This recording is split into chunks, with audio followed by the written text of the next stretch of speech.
That chaos in Libya is also causing some jitters over here on Wall Street. The Dow dropped more than 178 points yesterday. That is its worst decline since November, while oil prices skyrocketed 6%, up to $95 a barrel, the highest in 2 years. CBS News business and economics correspondent Rebecca Jarvis is here with a closer look at what this means for our wallet. So we saw the unrest across the region, oil now approaching $100 a barrel. But Libya is, I believe, the 18th largest producer of oil.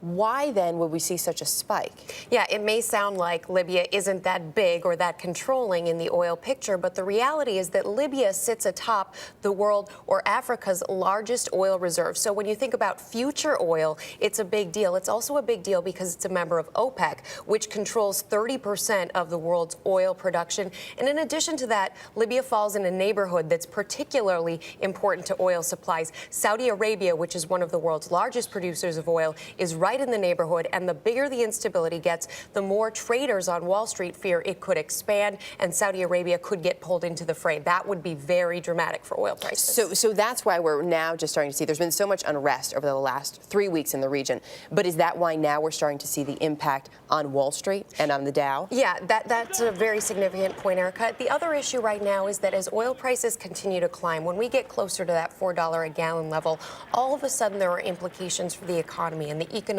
recovery. And Wall Street is concerned that at this fragile point in our recovery, if prices continue to climb, it's going to be more expensive for companies to do business, and it's going to be more expensive for you and me on multiple levels, not just at the pump. Right, shipping goods, all of those things that involve gas. When will we start to see the impact on the price of gas? Well, when you think about it, you're already seeing the impact on the price of gas. But to put it into historical perspective, Erica, right now, prices are well below, 36% below the all-time highs at the pump. We saw $4.11 a gallon at the pump in the summer of 2008. So we're still a ways away from that. But back then, oil trading-wise was $140 a barrel. We're still $100 a barrel. That's pretty close. All right, Rebecca Jarvis, thanks. Thanks.